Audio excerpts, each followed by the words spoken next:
Every recursion is infinite recursion only. But infinite recursion అంటే అలా టెర్మినేటే కానప్పుడు మీరు రికర్షన్ యూజ్ చేసిన that is useless. Because of functionality మనకు మల్టిపుల్ టైమ్స్ వర్క్ అవ్వాలి, బట్ ఏదో ఒక ప్లేస్లో అయితే ఎండ్ అవ్వాలి. ఇక్కడ ఎండ్ కాదు అని చెప్పినప్పుడు మనం ఆ రికర్షన్ కాన్సెప్ట్ యూజ్ చేసిన యూజ్లెస్ అవుతుంది. కాబట్టి mostly we are using finite recursion. But నేనేం చెప్తున్నాను, బై డిఫాల్ట్ రికర్షన్ రైట్ చేస్తే అది ఇన్ఫినైట్ రికర్షన్ మాత్రమే అవుద్ది. That's why you can convert infinite recursion into finite recursion. Then we are using condition. దాన్ని ఏంటంటే స్పెషల్ కండిషన్ అనేది పిలుస్తారు. That is called base condition. Okay, finite recursion. A function which is called by itself and terminates at a finite number of steps is called as finite recursion.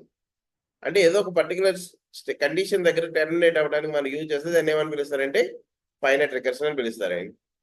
We can make this infinite recursion into finite recursion by using one special condition that is called base condition.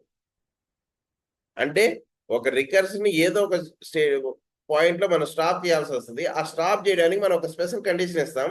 ఆ special condition ఏమని పిలుస్తారంటే base condition అని పిలుస్తారండి. Reason first చెప్పాను, by default మీరు recursion use చేస్తే అది terminate కాదు. Because of ఆ function మళ్ళీ అగైన్ ఫంక్షన్ కాల్ చేస్తుందంటే ఆ ఫంక్షనాలిటీ మళ్ళీ వర్క్ అయిపోతుంది, అగైన్ మళ్ళీ వర్క్ అవుతుంది, అగైన్ మళ్ళీ వర్క్ అవుతుంది, అంటే టెర్మినేట్ కావట్లే. That's why we can convert infinite recursion into finite recursion using base condition. What is base condition means? It is a special condition we have to create inside recursive calls so that our recursion should terminate at a finite steps. అంటే ఏదో ఒక particular step దగ్గర మనం stop చేయడానికి మనం condition right చేయడానికి ఏమంటారంటే finite recursion అని పిలుస్తారు. Clear? Next, okay, how to convert infinite into finite means we are using some condition. అంటే ఇప్పుడు ఇదే ప్రోగ్రామ్ తీసుకోండి, it is not terminated actually, but I want to stop this recursion, this functionality particular number of times. I want to convert 5 times అనుకున్నాం అనుకోండి. ఇంటి C equals to 1 అనేది right చేశాను నేను. ఈ షో అన్న ఫంక్షన్ లోపల సి అన్న ఆర్గ్యుమెంట్ ని పాస్ చేస్తున్నాను. ఎప్పుడైతే ఆర్గ్యుమెంట్ పాస్ చేస్తానో ఇక్కడ వేరియబుల్ ఇవ్వాలండి మీరు, ఇంటి సి. ఓకే, ఇక్కడ కండిషన్ రైట్ చేయండి. ఇఫ్ సి గ్రేటర్ దెన్ 5 అయితే ఏం చెప్పానంటే రిటర్న్ అనేది చెప్పాను నేను. అంటే 5 అబోవ్ అయితే రిటర్న్ అయిపోవాలంటే ఆగిపోవాలండి. లేదనుకుంటే ఏమవ్వాలి, ప్రింట్ జావా అని ప్రింట్ అవ్వాలి. నెక్స్ట్ ఏమవ్వాలంటే సి ఈక్వల్ టు C++, అంటే C++ అవ్వాలి. సో ఆఫ్ సి అవ్వాలి. అంటే ఇప్పుడు ఇది వర్క్ చేస్తే మనకి ఏం జరుగుతుంది చెప్పండి ఫస్ట్. ఇప్పుడు ఇది రన్ చేస్తే ఫస్ట్ ఏం జరుగుద్ది, it starts from main function. Main function లో ఫస్ట్ లైన్ ఏముందండి, ఇంటి సి ఈక్వల్స్ టు 1 అని ఏదో రైట్ చేస్తుంది, అంతే కదా. అంటే సి వాల్యూ 1 కింద తీసుకుంటుంది. C value is 1. మీరేమని కాల్ చేశారు, show of C. Show of C అంటే సి లో వాల్యూ ఎంత ఉందండి, 1 ఉంది. అంటే it checks for show function is available or not, then working goes to this location. ఇక్కడ ఉన్న వేరియబుల్ ఏం స్టోర్ అవుతుందండి, 1 స్టోర్ అవుతుంది. ఇక్కడ ఉన్న వేరియబుల్ ఏమంటే C. What is the condition, C greater than 5. అంటే సి వాల్యూ ఎంత అయింది, 1 greater than 5. Condition false. False అయితే ఏం ప్రింట్, ఒక రిటర్న్ స్టేట్మెంట్ వర్క్ అవ్వదు. రిటర్న్ స్టేట్మెంట్ వర్క్ అవ్వకుండా ఎక్కడికి వస్తుందండి, ప్రింట్ ఎఫ్ జావా. అంటే ఇప్పుడు మనకి జావా అని ప్రింట్ అవుతుంది. నెక్స్ట్ సి వాల్యూ ఎంత కింద మారుతుందండి, అంటే ఇప్పుడు మనకు ఫస్ట్ ఏం ప్రింట్ అవుతుంది, జావా అని ప్రింట్ అవుతుంది ఫస్ట్ ఆఫ్ ఆల్ అయితే. నెక్స్ట్ ఏమవుతుందండి, C++ అన్నారు కాబట్టి సి వాల్యూ 2 కింద మారుతాయండి. నెక్స్ట్ షో ఆఫ్ సి అన్నారు, అంటే షో ఆఫ్ 2 కింద మారుద్ది. అగైన్ షో అన్న ఫంక్షన్కి వెళ్ళుద్ది.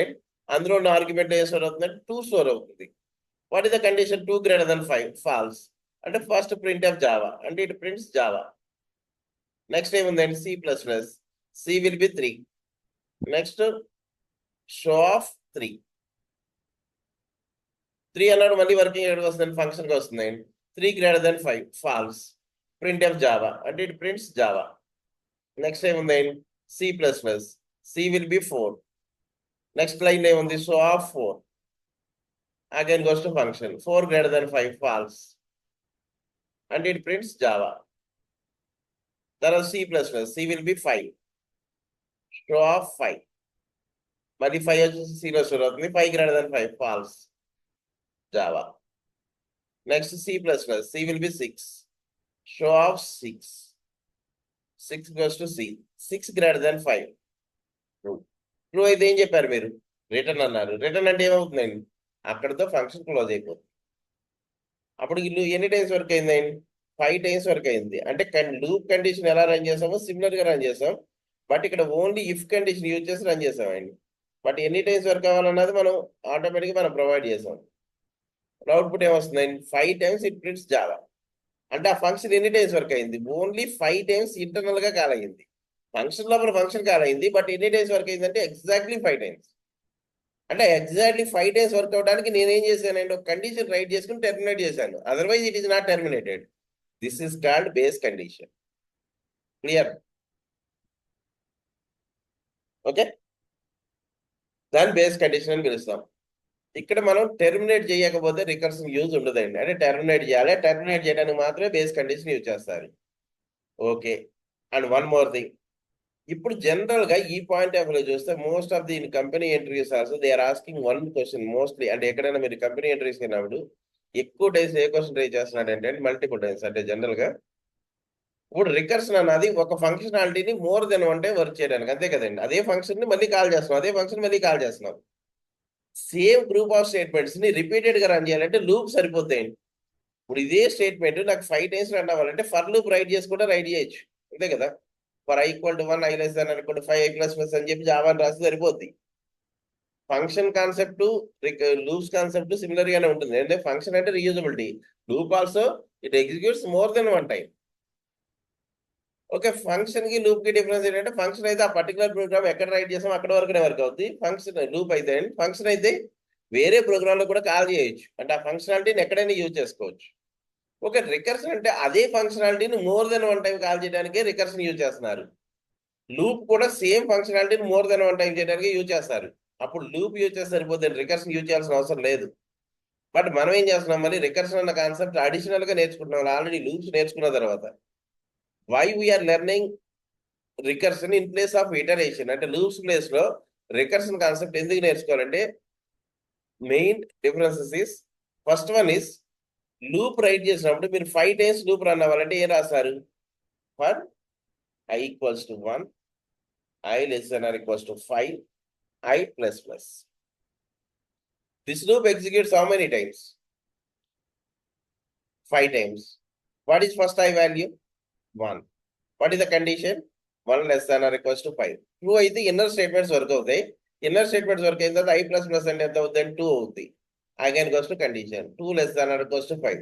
ట్రూ కాబట్టి ఇన్నర్ స్టేట్మెంట్స్ వర్క్ అవుతాయి. అగైన్ i plus plus అంటే 2 plus plus అంటే 3 అవుతుంది. 3 less than or equals to 5. True కాబట్టి ఇన్నర్ స్టేట్మెంట్స్ వర్క్ అవుతాయి.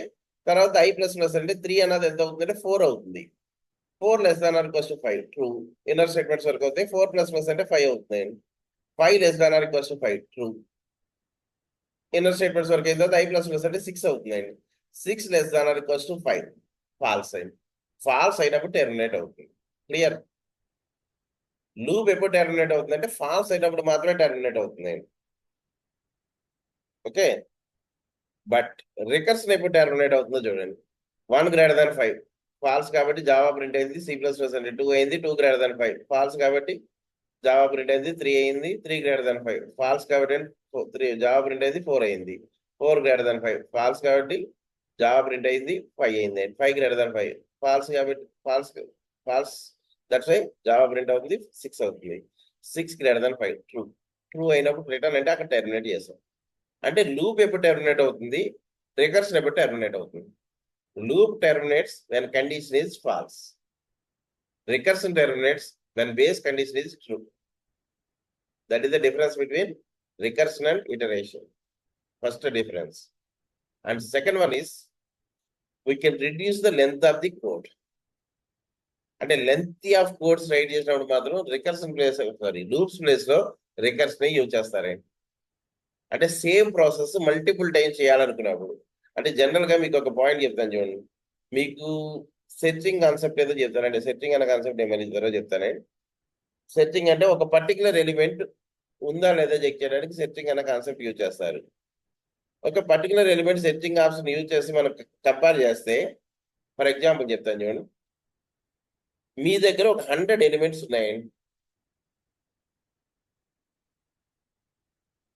అంటే 100 నెంబర్స్ ఉన్నాయి. తర్వాత నేను ఒక నెంబర్ ఇచ్చాను 86 అన్న నెంబర్ ఇచ్చి, ఈ 86 అన్న నెంబరు 100 నెంబర్స్ లో ఉందా లేదా చెక్ చేయాలంటే సెర్చింగ్ కాన్సెప్ట్ యూజ్ చేయాలి.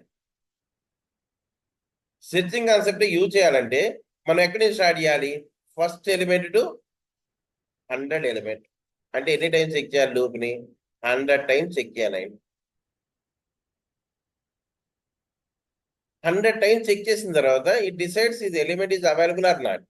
అంటే first element, second element, third element, fourth element, fifth element, ప్రతి ఎలిమెంట్ ని 86 తో కంపేర్ చేసుకుంటూ వెళ్తారు. ఇలా 1 by 1 చెక్ చేసుకుంటూ వెళ్ళిపోతుంది. అంటే first element, second element, third element, fourth element, అలా 1 by 1 చెక్ చేసుకుంటూ వెళ్తే ఆ సెర్చింగ్ కాన్సెప్ట్ ఏమని పిలుస్తారంటే లీనియర్ సెర్చ్ అని పిలుస్తారండి. At the time of searching types, I will explain. Linear search means we can search 1 by 1 element only. First element, then second element, then third element, then fourth element. అలా ఎక్కడి వరకు వెళ్తారు? 100 elements check చేయాలి. Element లేదు అని ఎప్పుడు చెప్తారు తెలుసా? 100 అయిపోయిన తర్వాత you decide that element is not available. Because of ఎక్కడైనా ఈక్వల్ అయితే ఓకే అండి, ఈక్వల్ అవ్వలేదు అంటే ఏంటంటే చివరికి వెళ్ళిపోతారు. Okay, in place of linear search వాళ్ళు ఏది యూజ్ చేస్తారు? జనరల్ గా కంపెనీస్ ఏది యూజ్ చేస్తారంటే బైనరీ సెర్చ్ అన్న కాన్సెప్ట్ యూజ్ చేస్తారండి. బైనరీ సెర్చ్ అంటే ఎలిమెంట్స్ అన్ని కూడా ఆర్డర్లో ఉంటాయి, అంటే అసెండింగ్ ఆర్డర్లో ఉంటాయి. అంటే 10, 12, 18, 21 అలా ఆర్డర్లో ఉంటాయి. ఇప్పుడు మీరు చెక్ చేయాల్సిన ఎలిమెంట్ ఏదో సమ్ 14 లేదా 3 ఎంత అనుకోండి. ఇక్కడ ఎన్ని ఎలిమెంట్స్ ఉన్నాయి? 100 ఎలిమెంట్స్ ఉన్నాయి కదా. వాడు ఏం చేస్తాడు తెలుసండి బైనరీ సెర్చ్ లో? ఫస్ట్ పాయింట్, లాస్ట్ పాయింట్ తీసుకుంటాడు ఆయన. ఫస్ట్ పాయింట్ అంటే ఎంత అనుకోవాలి? 1 అనుకోవాలి. లాస్ట్ పాయింట్ అంటే ఎంత అంటే 100 అయింది. ఇందులో మిడిల్ పొజిషన్ చెక్ చేసుకుంటాడు డైరెక్ట్ గా. ఆర్డర్లో ఉంటాయని చెప్పాను నేను ఆల్రెడీ. అంటే 50th ఎలిమెంట్ వెళ్ళి చెక్ చేస్తాడండి. అంటే అప్పుడు ఎన్నిసార్లు చెక్ చేస్తాం అంటే ఒకసారి చెక్ చేస్తాం. అంటే డైరెక్ట్ గా 50th లొకేషన్ మిడిల్ పొజిషన్కి వెళ్ళి చెక్ చేస్తాం. మిడిల్ పొజిషన్కి వెళ్ళి చెక్ చేసినప్పుడు మన ఎలిమెంట్ కానీ ఆ మిడిల్ పొజిషన్ ఎలిమెంట్ ఈక్వల్ అయితే ఎలిమెంట్ ఉందని చెప్తాం. లేదనుకోండి మన వాల్యూని ఆ మిడిల్ ఎలిమెంట్ వాల్యూతో కంపేర్ చేయాలి. ఎందుకంటే మన వాల్యూ హైయెస్ట్ వాల్యూ అయితే ఆ మిడిల్ వాల్యూ కన్నా 50 to 100లో చెక్ చేయాలి. మన వాల్యూ లీస్ట్ వాల్యూ అయితే 1 to 50లో చెక్ చేస్తే సరిపోతుంది. ఎందుకంటే మన అవన్నీ ఆర్డర్లోనే ఉన్నాయి. 50 పొజిషన్లో ఇప్పుడు నేను చెక్ చేసే ఎలిమెంట్ 13 అనుకోండి. ఇప్పుడు 50th పొజిషన్లో ఒక 60 ఎంత వాల్యూ ఉందనుకోండి. అక్కడ 60 వాల్యూ ఉందంటే 60 తర్వాత ఉన్నాయండి అంటే నెక్స్ట్ పార్ట్లు ఉన్నాయని హై వాల్యూస్ అయ్యి. నా 13 అన్న వాల్యూ లీస్ట్ వాల్యూనే కదా. అప్పుడు 1 to 50 మధ్యలో అంటే అప్పుడు ఏం చెక్ చేసుకుంటే సరిపోద్ది అంటే 1 to 50 మధ్యలో మిడిల్ ఎలిమెంట్ అంటే ఏమొస్తుంది? 25th ఎలిమెంట్ చెక్ చేయండి. ఇప్పుడు ఎన్నిసార్లు చెక్ చేసినట్టు? 2 టైమ్స్ అయింది. ఫస్ట్ 50th ఎలిమెంట్ చెక్ చేశారు, తర్వాత 25th ఎలిమెంట్ చెక్ చేశారు. ఓకే, 25th ఎలిమెంట్ ఒక 30 అని ఉందనుకోండి. అప్పుడు నా ఎలిమెంట్ ఇంకా స్మాల్ వాల్యూ అయింది. అప్పుడు మీరు ఏం చేస్తారు? 1 to 25లో చెక్ చేస్తారు. 1 to 25లో మిడిల్ ఎలిమెంట్ అంటే ఎంత వస్తుంది అంటే 12 వస్తుంది అండి. డెసిమల్ పాయింట్స్ రావు. ఓకే, 12 అయింది అంటే థర్డ్ టైం అండి ఇది. అప్పుడు కూడా లేదనుకోండి 1 to 12 అంటే ఏం చేస్తారు? 1 to 12 అంటే ఎంత వస్తుంది? 6 వస్తుంది అండి. 6 అంటే ఎన్నో టైం అండి? 4th టైం అండి. నెక్స్ట్ 1 to 6 అంటే ఏమొస్తుంది అండి? 3 వస్తుంది అండి. అది ఎన్నో టైం అండి? 5th టైం అండి. 1 to 3 అంటే ఏమొస్తుంది అంటే 2 ఏదో వస్తుంది అనుకోండి. అది 6th టైం అండి. నెక్స్ట్ 1 to 2లో మిడిల్ ఎలిమెంట్ అంటే 1 వస్తుంది అండి. ఇది 7th టైం అండి. ఇంకా తర్వాత చెక్ చేయడానికి లేదండి. అంటే ఇప్పుడు 100 ఎలిమెంట్స్ చెక్ చేసేటప్పుడు లీనియర్ సెర్చ్ అయితే మీరు ఎన్ని టైమ్స్ చెక్ చేయాల్సి వచ్చింది? 100 టైమ్స్ చెక్ చేయాల్సి వచ్చింది. బైనరీ సెర్చ్ అయితే ఎన్నిసార్లు చెక్ చేస్తే సరిపోతుంది తెలుసా? 7 టైమ్స్ చెక్ చేసిన తర్వాత you decide that element is not available. అప్పుడు ఏది బెస్ట్ అంటే బైనరీ సెర్చే బెస్ట్ అయింది. అంటే మనం రాసుకునే ప్రోగ్రాంలో 5 ఎలిమెంట్స్ 10 ఎలిమెంట్స్ ఉంటే చెక్ చేసినప్పుడు ప్రాబ్లం లేదండి. 1 crore రికార్డ్స్ ఉన్నాయనుకోండి, 1 crore నెంబర్స్ లో ఒక నెంబర్ చెక్ చేయాలంటే మన లీనియర్ సెర్చ్ అయితే 1 crore టైమ్స్ ఆ లూప్ వర్క్ అవ్వాలి. ఎందుకంటే బయటికి వెళ్ళడానికి ఎన్ని వాల్యూస్ ఉంటాయో మనకు తెలియదండి. ఒక బ్యాంక్ లో ఎన్ని అకౌంట్స్ ఉంటాయి, ఎన్ని ట్రాన్సాక్షన్ జరిగాయంటే మనం చెప్పలేము. అప్పుడు సెర్చ్ చేయాలనుకుంటే లీనియర్ సెర్చ్ కన్నా ఏది బెస్ట్ అండి? Binary search best. But binary search లో ప్రాబ్లం ఏంటో తెలుసా? మిడిల్ ఎలిమెంట్ చెక్ చేయాలి, మళ్ళీ మిడిల్ ఎలిమెంట్ చెక్ చేయాలి, మళ్ళీ అది ఫార్వర్డ్ బ్యాక్వర్డ్ ఏదో ఒకటి. అంటే ఇన్ కేస్ హైయెస్ట్ వాల్యూ అయితే 50 to 75 మధ్యలో 50 to 100 మధ్యలోకి వెళ్తారు. ఎక్కడైనా కానీ మిడిల్ ఎలిమెంట్ చెక్ చేసుకుంటే వెళ్ళాలి. ఎన్ని టైం చెక్ చేయాలి? మోర్ దెన్ 1 టైం చెక్ చేయాలి. Okay, more than 1 time check చేయాలనుకున్నప్పుడు ఇన్ కేస్ లూప్ యూజ్ చేస్తే ప్రాబ్లం ఏంటంటే లూప్ అయితే మనం ఏం చెప్పాలండి? ఎన్ని టైమ్స్ వర్క్ అవ్వాలో చెప్పాలి కదా. ఇప్పుడు 100 ఎలిమెంట్స్ ఉండాలని రూల్ ఏమైనా ఉందా ఒక అరైలో? లేవు కదండి. ఇప్పుడు 100 ఎలిమెంట్స్ అయితే 7 టైమ్స్ రన్ చేసామని చెప్పుకోవచ్చు లూప్ ద్వారా. బట్ ఇక్కడ అది ప్రాబ్లం, అది ఎగ్జాక్ట్ గా తెలియదు కదండి. ఇప్పుడు ఇక్కడ కూడా నేను ఏం చేయాలి, సేమ్ ప్రాసెస్ ని రిపీటెడ్ గా రన్ చేయాల్సి వస్తుంది. ఏ ప్రాసెస్ అయినా మిడిల్ ఎలిమెంట్ చెక్ చేసే ప్రాసెస్ ని మోర్ దెన్ 1 టైం చెక్ చేయాల్సి వస్తుంది. బట్ అది ఎన్ని టైం చెక్ చేయాలో నాకు తెలియదు అండి. ఎప్పటి వరకు చెక్ చేయాలి, లీస్ట్ పొజిషన్ అంటే ఇంక ఎక్కడెక్కడ పొజిషన్ రాకుండా లీస్ట్ కన్నా రావాలి, హైయెస్ట్ దాటి వెళ్ళిపోయినా కూడా చెక్ ఆగిపోవాలి. అటువంటి అప్పుడు లూప్స్ కన్నా బెస్ట్ ఏదంటే రికర్షన్ యూజ్ చేస్తారండి. లూప్ కూడా యూజ్ చేయొచ్చు, బట్ లూప్ యూజ్ చేస్తే ఏమవుతుందంటే లెంత్ ఆఫ్ ది కోడ్ అనేది ఇంక్రీజ్ అయిపోద్ది. దాన్ని ఓవర్కమ్ చేయాలనుకున్నప్పుడు మాత్రమే రికర్షన్ యూజ్ చేస్తారు. అంటే ఎప్పుడు రికర్షన్ యూజ్ చేస్తారంటే నేను లూప్స్ కాన్సెప్ట్ రిలేటెడ్ గానే ఉంటుందని చెప్తున్నాను, బట్ ఇది ఫంక్షన్ కాన్సెప్ట్ అంతే. బట్ రికర్షన్ ఎప్పుడు యూజ్ చేయాలంటే in case if you want to divide the large, అంటే ఏదైనా ఒక పెద్ద లార్జ్ వాల్యూమ్స్ ఆఫ్ డేటా ఉన్న ప్రోగ్రామ్స్ ఏదైనా స్మాల్ పార్ట్స్ కింద డివైడ్ చేయాలనుకుంటే కోడ్ రిడ్యూస్ చేద్దాం, కోడ్ సైజ్ తగ్గించి రైట్ చేయాలనుకుంటే బెస్ట్ ఈస్ రికర్షన్ అండి, in place of iteration, loops concept. Okay, అంటే ఇక్కడ చూడండి why we need recursion అంటే sometimes if we have a problem we need to divide that big problem into small sub problems and find the solution for those sub problems which internally calculate solution for that given problem. అంటే ఏదైనా ఒక big programme ని small sub problems కింద divide చేయాలనుకున్నప్పుడు we are using recursion. ఇప్పుడు